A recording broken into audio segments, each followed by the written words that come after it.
natin ang GMA News sa mga nangungunang balita ngayong Miyerkules.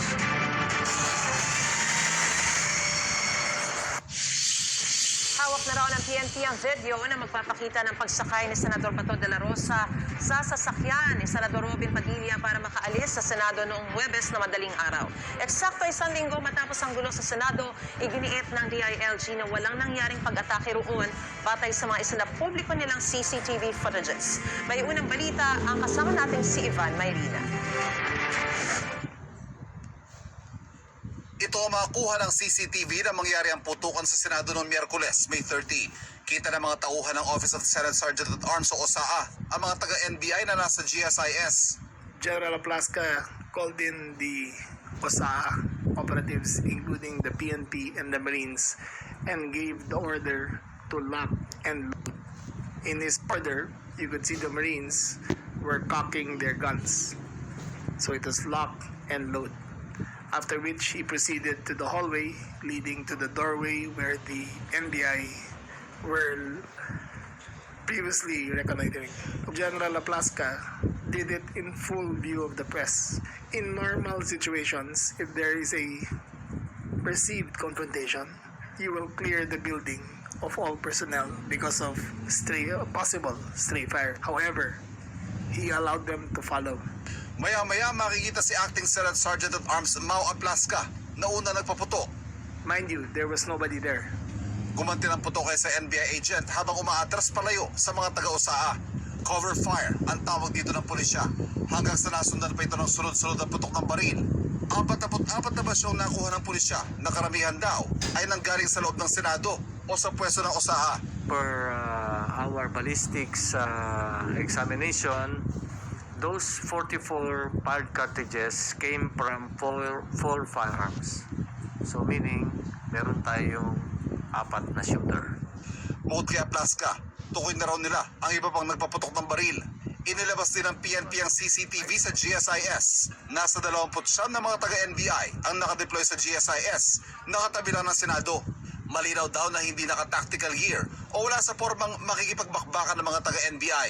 Taliwas na naging galaw ng OSAA at ang mga kasama nilang Marines.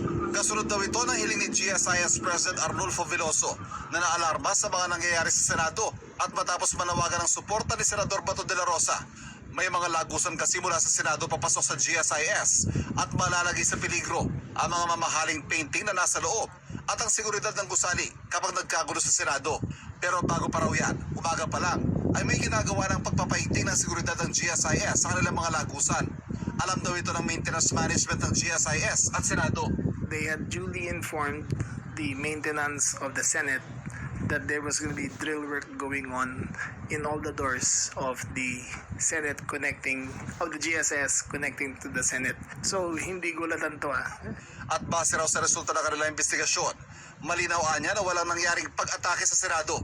All evidence points that there was no attack on the Senate. I would like to repeat, all evidence points that there was no attack on the Senate.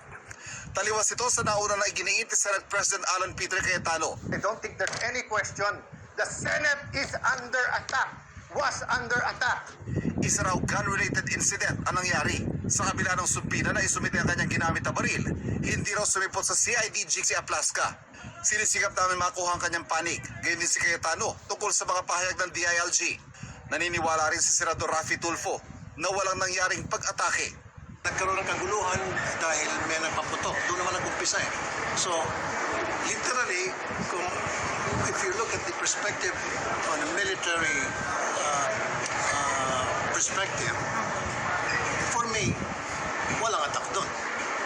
Kasi, nag-warning shot, sabi ni Sergeant Arms eh. Tapos ngayon, gumanti itong isa. So, sila lang ang nag-aaway, dalawa. Walang kinalaman yung mga senators. Panawagan ng mga senador, magkaroon ng malawak, impartial at komprehensibong investigasyon. Just to be fair, I want to see the independent investigation. Meaning dapat lang Senado rin maimbestigahan. Of course, NBI dapat din maimbestigahan para pantay. And importante yung malaman natin kung sino yung mga may gumawa nito or nagkamali. At reforms, paano natin maiwasan to? Kasi ayaw na natin maiwasan to eh. Buti na lang lang Ayaw na natin maulit. masaktan. Ayaw natin maulit. Ang ombudsman pinapasumite ang mga pangalan ng media na nasa Senado noong May 13 hanggang 14. Hawak na rin daw ng pulisya pero hindi pinakita ang pinakamahalaga ebidensya. Ang pagsakay umano ni De La Rosa sa puting SUV na pag-aari ni Senador Robin Padilla. Ang puting SUV yung sasakyan na kuhanan ng GMA News na lumabas sa Senado noong alas 2:30 na madaling araw noong May 14. Sasakyan ko po yan. Kinumpirma ni Padilla na sa kanya ito. Sa parayam ng 24 oras, binigyan din ng DOJ na ang paglabas si Senador De La Rosa sa Senado ay nangyari habang siya ay nasa protective custody nito. The Fortuner, white Fortuner, and personalities going out from the Senate, particularly makita natin doon ang Senator Bato and Senator Padilla, and going to the vehicle na Fortuner. Napag-aari. Makita na natin yung video nun. Simpleng pagkakaintindi po namin, no? Nung sinabing nasa protective custody nila, nasa kanila si Senator Bato. So, kaya pag wala na yung legal impediment to serve yung arrest warrant, di ba? Dapat pag hiningi sa kanila ng Department of Justice, ready dapat ang Senadong i-turn over si Senator Bato. Ito ang unang balita. Ivan Mayrina, GMA News.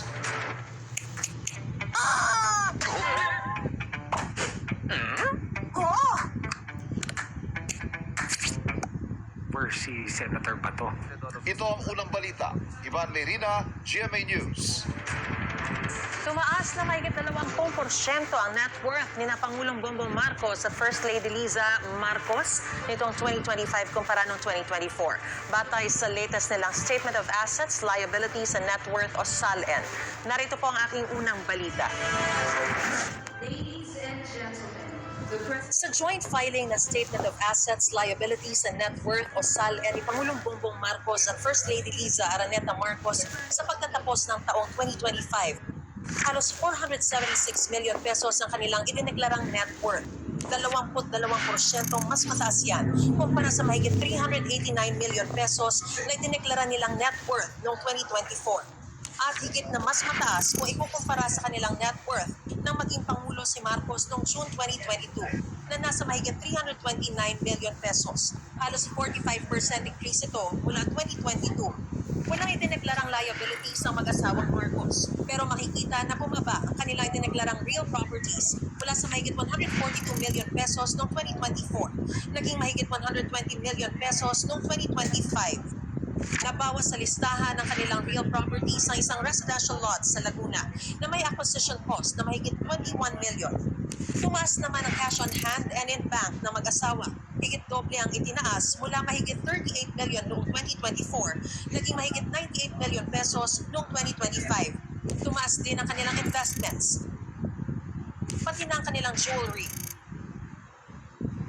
Deklarado rin ang mga paintings na dumami ang bilang mula 126 noong 2024, naging 138 noong 2025. Kabilang ang mga obra ng mga maestrong sina Ben Cabrera o Ben Cab, Fernando Amorsolo, Arturo Luz, pati na ang isang likha ni Jose Rizal. Pinakamahalang obrang Ocean Gem ni Jose Hoya noong 1976 na nakatalaga sa halagang 19 million pesos.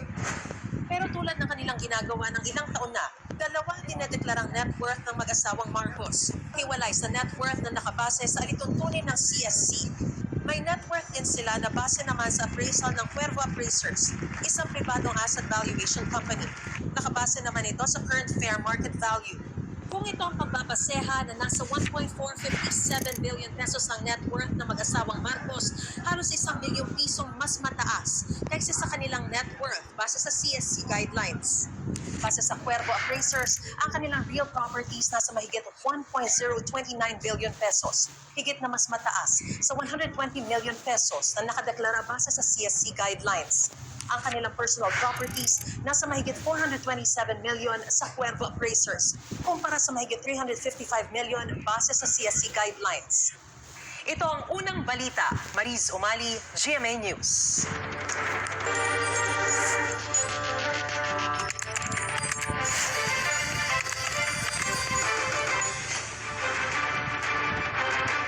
Formal lang itinalaga ng International Criminal Court ang abogadong si Kate Gibson bilang Associate Counsel ni dating Pangulong Rodrigo Duterte sa kasong Crimes Against Humanity. Ay sa ICC Registry, hiniling ito ng bagong lead counsel ni Duterte na si Peter Haynes nitong May 18. At batay sa International Bar Association, si Gibson ay naging abogado na akusado ng war crimes sa Democratic Republic of Congo, kung saan nakatrabaho niya si Haynes. Nauna na rin kinilala ng ICC si Haynes bilang lead counsel. Nilabas ang ICC ang dokumento kung saan itinalaga ng dating Pangulo si Haynes bilang abogado niya, pati ang formal na pagnanggap ni Haynes sa posisyon. Baging 10,000 delivery riders ang nakatakdang makatanggap ng tig 5,000 pisong ayuda mula sa DSWD sa special payout ngayong araw. Live mula sa Las Piñas, may unang balita si Bam Alegre. Bam! Good morning, naka-standby na rito at nakapila ito mga delivery riders na mga naka-schedule na makatanggap ng ayuda mula sa DSWD.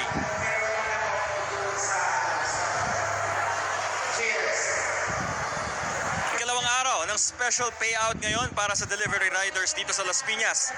May 10,153 na mga rider ang nakatakdang mabigyan ng tig 5,000 pesos na cash assistance. Hanggang bukas ang payout ng DSWD. May 9,000 naman na mga rider ang nakaschedule mabigyan bukas. May nakapila pa rin sa labas hanggang ngayon pero umuusad naman ang pila. Kailangan ipakita ang driver's license pati ang screenshot ng schedule para ngayong araw. Para sa ilang rider na nakausap natin, mahalagang tulong ito para pandagdag sa kanilang mga pangunahing pangangailangan, lalo at mahirap pa rin daw ang mga gastusin ngayon. Pakinggan natin ang pahayag ng mga nakausap nating mga rider. Pinakamalaking bagay po sa amin to para makatulog sa pang-araw-araw namin na panggastusin. Bili ako ng 1 kilong, isang kaban ng bigas. Tapos pagkain mamayang umaga, abot yun ng 1 linggo.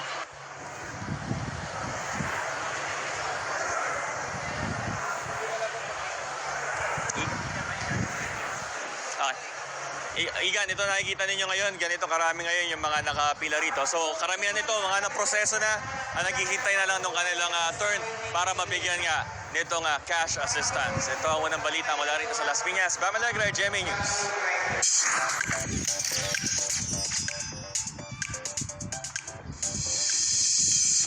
Muling lalayag ang barkong MV Aurora ng multi-awarded GMA Pictures 1999 film na Muruami. Mapapanood ulit sa big screen sa June 3 ang obra ng National Artists for Film and Broadcast Arts na sina Marilu Diaz-Abaya at Ricky Lee. Sa special screening ng remastered at digitally restored film, nagka-instant reunion ang cast at creatives na napareminisce sa kanilang shooting days sa Bohol. Present sa screening ang Muruami ang ilang kapuso executives sa panguna na GMA Senior Vice President for Public Affairs at Executive Vice President for GMA Pictures, Nessa Valdelion. Ang Muruami ay pamamaraan sa pangingisda na ginagamitan ng mga bato o bakal sa pagpukpok ng coral reef para lumabas sa mga isda. Hinuhuli ang mga nabulabog na isda at iba pang lamang dagat gamit ang malaking lambat. Ayon sa cast, mainam na ipalabas muli ang pelikula para mapanood ng mga